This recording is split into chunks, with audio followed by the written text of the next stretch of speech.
अस्सलामुअलैकुम स्टूडेंट, क्या हाल है आप लोग। उम्मीद करता हूँ खैरियत से होंगे। और आज मैं लेके आया हूँ आपके लिए एक नई वीडियो जिसके अंदर हम डिस्कस करेंगे स्केलर और वेक्टर के बारे में, जो कि हमारा सेकंड पार्ट है, सेकंड हिस्सा है क्वेश्चन आंसर का, स्केलर एंड वेक्टर। पिछली वीडियो के अंदर हमने डिस्कस किया था टाइप्स ऑफ मोशन से रिलेटेड जितने भी हमारे पास क्वेश्चन थे वो सारे डिस्कस किए थे, उनका सॉल्यूशन डिस्कस किया था। इस वीडियो के अंदर हम स्केलर एंड वेक्टर से रिलेटेड क्वेश्चन का सॉल्यूशन करेंगे। तो आपने वीडियो को पूरा देखना है, स्किप नहीं करना है। वीडियो अच्छी लगे तो वीडियो को कीजिएगा लाइक और चैनल को कीजिएगा सब्सक्राइब। चलते हैं जी अपने टॉपिक की तरफ। लिखा है स्केलर एंड वेक्टर, यानी कि जो आपके पास स्केलर और वेक्टर आपके पास टॉपिक है उससे रिलेटेड आपके पास दो क्वेश्चन दिए हुए हैं आपको। तो सबसे पहले हम इसके क्वेश्चन का आंसर करते हैं। सबसे पहले जो क्वेश्चन लिखा है हमारे पास, लिखा है define scalar and vector quantities. आपने स्केलर और वेक्टर क्वांटिटीज को डिफाइन करना है, बताना है कि वो क्या होती हैं।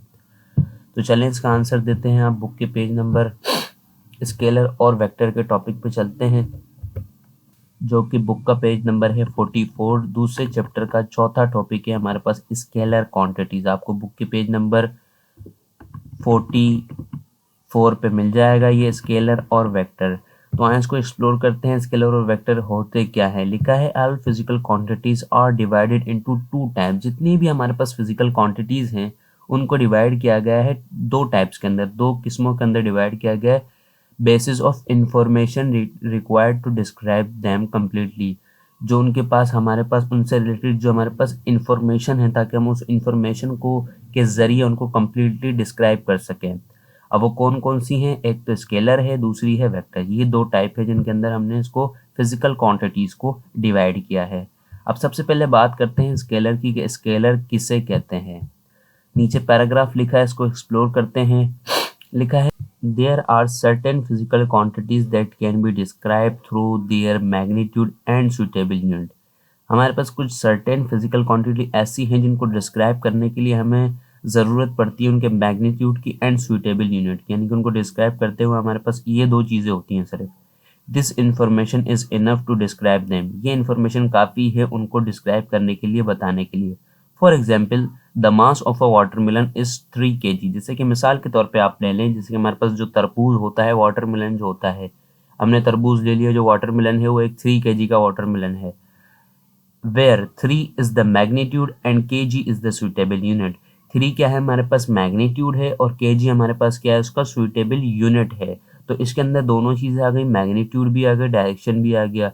सच quantity are called scalar quantities. इन क्वांटिटीज को या इस तरीके की क्वांटिटीज को कहा जाता है आपके पास स्केलर क्वांटिटीज। अब फिजिकल क्वांटिटी क्या होती हैं इसको हम पढ़ चुके हैं, पहले चैप्टर के अंदर स्टडी कर चुके हैं। अगर किसी को नहीं पता तो फर्स्ट वीडियो जो है पहले चैप्टर की, उसके अंदर मैंने सारी चीज़ें बताई हैं। फिजिकल क्वांटिटी की कितनी टाइप्स होती हैं हमारे पास, वो सारी चीज़ें मैंने उसके अंदर बताई हैं। तो जिसने वीडियो नहीं देखी, डिस्क्रिप्शन में लिंक मौजूद है, वहाँ से जाके देख सकता है। अब फिजिकल क्वांटिटी को डिफाइन किस तरीके से करते हैं, दूसरा तरीका हम पढ़ लेते हैं इसका। The physical quantity that have magnitude and suitable unit और कॉल्ड स्केलर क्वांटिटी। यानी कि हमारे पास वो फिजिकल क्वांटिटी जिनका सिर्फ मैग्नीट्यूड होता है और उसके साथ यूनिट होता है। सिर्फ अगर दो चीज़ें होंगी उन क्वांटिटीज़ के साथ, उसे कहा जाएगा स्केलर क्वांटिटीज। जैसा कि हमारे पास मास है, उसके अंदर क्या है, जैसे कि हमने एग्जाम्पल भी ली, मास की 3 kg। अब मास है तो उसको kg तो उसका यूनिट लाजमी ही होगा। कोई भी हमारे पास सब्सटेंस है, जैसे कि हम लेते हैं शुगर, लेते हैं, हम कहते हैं शुगर है हमारे पास 4 kg शुगर है, तो इसके अंदर 4 जो होगा हमारे पास क्या होगा, उसका मैग्नीट्यूड होगा। सुटेबल यूनिट क्या होगा, उसका kg होगा, अगर मास की बात करें। अगर टाइम की बात करते हैं तो टाइम ही हमारे पास स्केलर है। क्यों स्केलर है, क्योंकि उसके अंदर कोई तीसरी चीज़ नहीं होती, सिर्फ दो चीज़ें होती हैं, मैग्नीट्यूड और यूनिट। कैसे होती है, अब जैसे कोई टाइम पूछता है 1 आवर अगो या 1 आवर, जैसे कि बात करते हैं 1 घंटा, तो एक इसके अंदर के हमारे पास मैग्नीट्यूड है, और घंटे से मुराद यानी कि सेकंड, टाइम का यूनिट सेकंड होता है, 1 सेकंड या 2 सेकंड या 1 आवर। ये जो आवर है इसका ये क्या है, यूनिट है। तो ये हमारे पास क्या कहलाते हैं, स्केलर क्वांटिटीज कहलाते हैं। अब इसकी और एग्जांपल भी लिख लेते हैं जो बुक के अंदर लिखी हुई है। Two other example of scalar quantity are speed, temperature, mass, density, ETC. ये सारी चीज़ हमारे पास क्या है, स्केलर क्वांटिटी हैं। स्पीड हो गया, टेम्परेचर हो गया, मास हो गया, डेंसिटी हो गया, ये हमारे पास सारी चीज़ें क्या है, स्केलर क्वांटिटीज़ हैं। तो ये जो मैंने आपको शेडेड कर दिया है एरिया, ये इसका स्केलर क्वांटिटी का आंसर है। अभी पहले सवाल का जवाब मुकम्मल नहीं हुआ है, ये सिर्फ स्केलर क्वांटिटी का है। अब बात करते हैं वेक्टर क्वांटिटी की, कि वेक्टर क्वांटिटी क्या होती है। Some physical quantity need direction along with their magnitude and unit for their complete description. Complete मुकम्मल तौर पे वजाहत करने के लिए कुछ फिजिकल क्वांटिटी ऐसी होती है जिनको मुकम्मल तौर पे वजाहत करने के लिए हमें ज़रूरत होती है उनकी डायरेक्शन की, मैग्नीट्यूड और यूनिट के साथ साथ उनकी डायरेक्शन की भी ज़रूरत होती है। अब कैसे? For example, a bus of travelling with a velocity 50 metre per second in the direction of north side. जैसे कि हमारे पास कोई भी बस है जो ट्रैवल कर रही है, कितनी वेलोसिटी से? 50 मीटर पर सेकेंड की वेलोसिटी से ट्रैवल कर रही है। उसकी डायरेक्शन कहाँ पर है? नॉर्थ साइड पर है। क्या है? नॉर्थ साइड पर डायरेक्शन है। The vector quantity can be define as a vector quantity को इस तरीके से भी डिफाइन किया जा सकता है। अब मिसाल जो आपको यहाँ पर लिखी हुई है इसके अंदर मैं समझाता हूँ किस तरीके से आपके पास डायरेक्शन आई और मैग्नीट्यूड और यूनिट कहाँ पर है।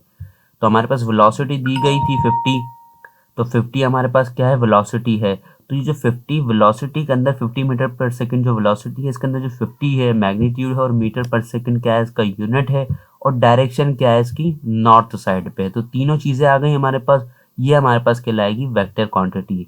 अब वेक्टर क्वांटिटी को इस तरीके से भी डिफाइन करते हैं, the physical quantity which are completely specified by magnitude with suitable unit and particular direction are called vector quantities।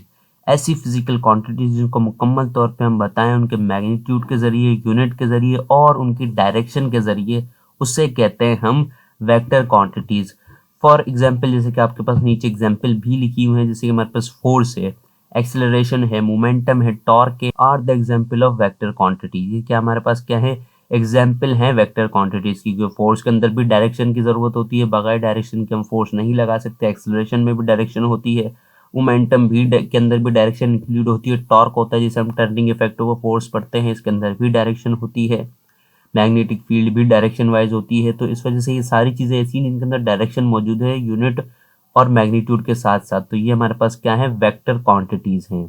तो ये जो हमारे पास येलो शेडेड एरिया है ये हमारे पास है वेक्टर क्वांटिटी की डेफिनेशन। सवाल में पूछा गया था define scalar and vector quantities, तो आपको मैंने ऊपर बता दिया स्केलर और वेक्टर क्वांटिटीज के बारे में। स्केलर की डेफिनेशन हमारे पास यहाँ से लेकर यहाँ तक के जो येलो शेडेड एरिया है, और वेक्टर के अंदर जो शेडेड एरिया है ये इसकी वेक्टर की डेफिनेशन हो गई। तो ये हमारे पास पहले क्वेश्चन का आंसर हो गया। स्केलर और वेक्टर से रिलेटेड जो पहला क्वेश्चन था उसका आंसर हो गया। चलते हैं जी सेकंड क्वेश्चन की तरफ और उसको एक्सप्लोर करते हैं। सेकंड क्वेश्चन लिखा है how represent vector quantity are represented graphically. यानी कि आप वेक्टर क्वांटिटी को किस तरीके से रिप्रेजेंट करेंगे ग्राफिकली, यानी कि उसकी तस्वीर बना के किस तरीके से बता सकते हैं उसको। तो चलें इसका आंसर करते हैं। हमारे पास ये जो दूसरा सवाल है इसका सॉल्यूशन करते हैं जी। चलते हैं बुक के पेज नंबर 45 पर। तो ये हमारे पास बुक का पेज नंबर 45 है जिसके ऊपर आपके पास टॉपिक मौजूद है रिप्रेजेंटेशन ऑफ वेक्टर। क्या है? रिप्रेजेंटेशन ऑफ वेक्टर, यानी कि वेक्टर को जाहिर करने का तरीका। लिखा है vector diagram is an easy way to represent a vector quantity. Vector diagram क्या है कि हमारे पास आसान तरीका है किसी भी वेक्टर क्वांटिटी को जाहिर करने का। डायरेक्टेड लाइन, इसके अंदर क्या यूज होते हैं? डायरेक्टेड लाइन सेगमेंट यूज करते हैं by used to represent a vector quantity. किसी भी वेक्टर क्वांटिटी को डिफाइन करने के लिए, रिप्रेजेंट करने के लिए, जाहिर करने के लिए हम लाइन सेगमेंट का यूज करते हैं। The length of the line segment give magnitude of the vector and arrow head gives the direction. जो लाइन सेगमेंट होता है वो गिव करता है, यानी कि जो शो करता है उसकी मैग्नीट्यूड को, और जो वेक्टर जो होता है, जो एरो जो होता है उसके ऊपर, वो शो करता है उसकी डायरेक्शन को। For example figure 2.14 represent velocity of a car travelling at 50 metre per second. मिसाल के तौर पर फिगर 2.14 के अंदर देख सकते हैं represent velocity of a car. ये क्या कर रहा है? एक कार है उसकी वेलोसिटी को रिप्रेजेंट कर रहा है जो कि 50 मीटर पर सेकेंड की रफ्तार से गुजर रही थी, जा रही थी। इन द डायरेक्शन ऑफ 30 का एंगल बन रहा है कहाँ पर? नॉर्थ ऑफ ईस्ट, यानी कि नॉर्थ और ईस्ट के दरमियान में जो 30 का एंगल बन रहा है उस तरफ इसकी डायरेक्शन है। तो हम किस तरीके से बनाएंगे? फर्स्ट ऑफ ऑल हमने बना लेनी है, चारों डायरेक्शनें ड्रॉ कर लेनी है। अब बात हो रही थी नॉर्थ और ईस्ट की जानिब, तो ये हमारे पास ये रहा ईस्ट और ये रहा नॉर्थ, और इसके दरमियान में जब 30 का एंगल बन रहा है तो हमने क्या बना देना है? उधर एरो बना देना है। ये हमारे पास क्या है? इसको एरो क्या शो कर रहा है? उसका वेक्टर को शो कर रहा है उसके, सही है ना। अब ये जो हेड है इसके ऊपर एरो का जो हेड है यानी कि ये शो कर रहा है उसकी डायरेक्शन को, यानी कि इसकी डायरेक्शन थी कहाँ? इस साइड पर डायरेक्शन थी। और ये हमारे पास क्या? 50 मीटर पर सेकेंड, ये हमारे पास क्या है? उसकी रफ्तार है, उसकी वेलोसिटी है हमारे पास। सही है। ये इस तरीके से हम वेक्टर क्वांटिटी को रिप्रेजेंट करते हैं डायग्राम के जरिए।